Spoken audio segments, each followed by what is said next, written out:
Meus amigos e amigas, muito bem-vindos ao canal Moeda Mais. Eu sou o Weg. Você tem estudado sobre o mercado financeiro, tem se interessado pelo assunto, lido algumas matérias, assistido alguns vídeos, mas de repente alguém fala algum termo que é esquisito, uma palavra que você lê que você nunca havia visto antes e aquilo embaralha a sua cabeça. São os termos de renda variável, termos de mercado financeiro, como o primeiro deles, que é o ticker.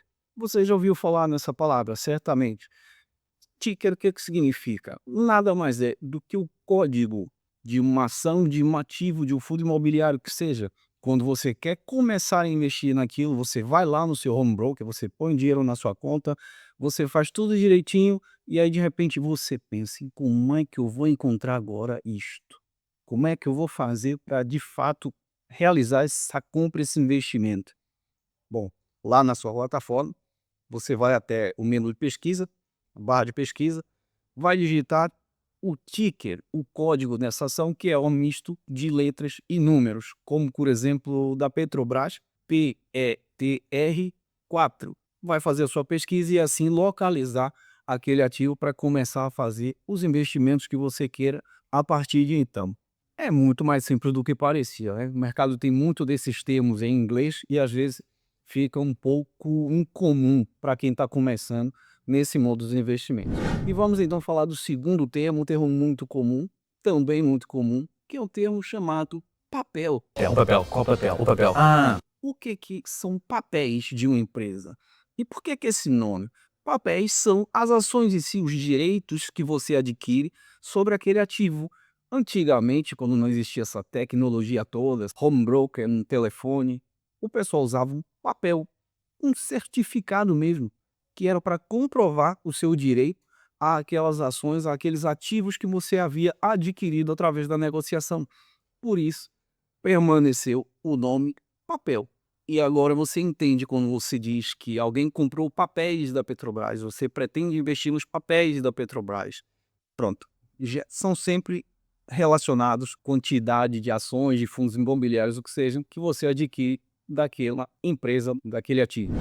E agora, meus amigos, minhas amigas, os moedeiros, né, pessoal do WhatsApp, um termo que é muito polêmico dentre as pessoas que estão aí no início da caminhada dos investimentos, que é o termo venda a descoberto. Né? Eu já ri muitas vezes com a minha amiga Gleice falando a respeito. Um grande abraço para você, amiga.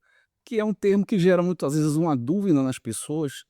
Esse termo dá uma ideia de que você está fazendo uma venda, uma ação e está ficando de uma maneira descoberta, ou como se você tivesse desprotegido de alguma maneira por estar fazendo aquela operação. Mas na prática, o que que eu posso dizer de uma maneira muito mais simples, talvez seja mais simples para que vocês entendam. Comentem aí se realmente ficou de uma maneira mais clara essa explicação ou não.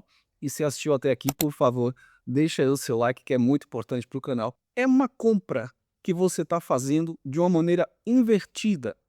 É uma aquisição de bens, um acordo que você faz com a corretora na especulação de que, se agora, por exemplo, os papéis da Petrobras, daqui a um mês, você supõe que a guerra vai terminar, que alguma coisa vai acontecer e o preço vai voltar para o patamar de 30.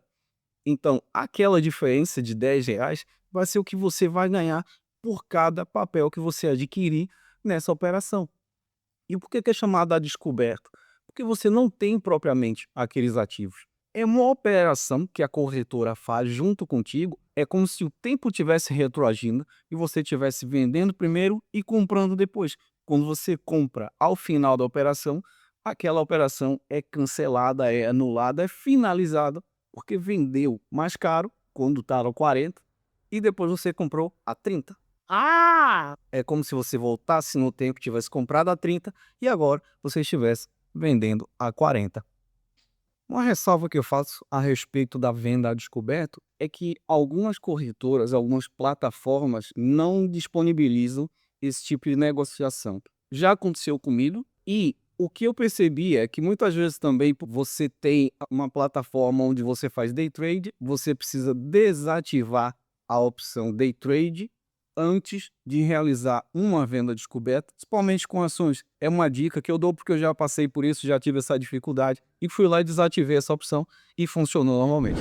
Pessoal, uma coisa sobre a qual eu preciso falar com vocês é a diferença entre as palavras trade e trader. Acreditem, tem pessoas que lidam com day trade, por exemplo, e não sabem qual é a diferença, ou acabam sempre escrevendo de maneira errada. Trade são os negócios, aquilo que você compra e vende, que você vende e você compra. O trader é a pessoa, o profissional que faz, que realiza essas ações. É uma diferença muito grande que, se você está falando em day trade, por exemplo, são negócios diários. E o swing ou day trader são as pessoas que fazem esse tipo de coisa, são vocês. E aí sim, ganhando aqui e ali, fazendo negócios, fazendo trades. Vamos continuar falando sobre esses termos de mercado em breve, num próximo vídeo. Eu espero que vocês realmente tenham gostado do conteúdo. Diz aí o que vocês acharam. E meus amigos, minhas amigas, mais uma vez, muitíssimo obrigado pela sua audiência até aqui. E a gente se vê numa próxima.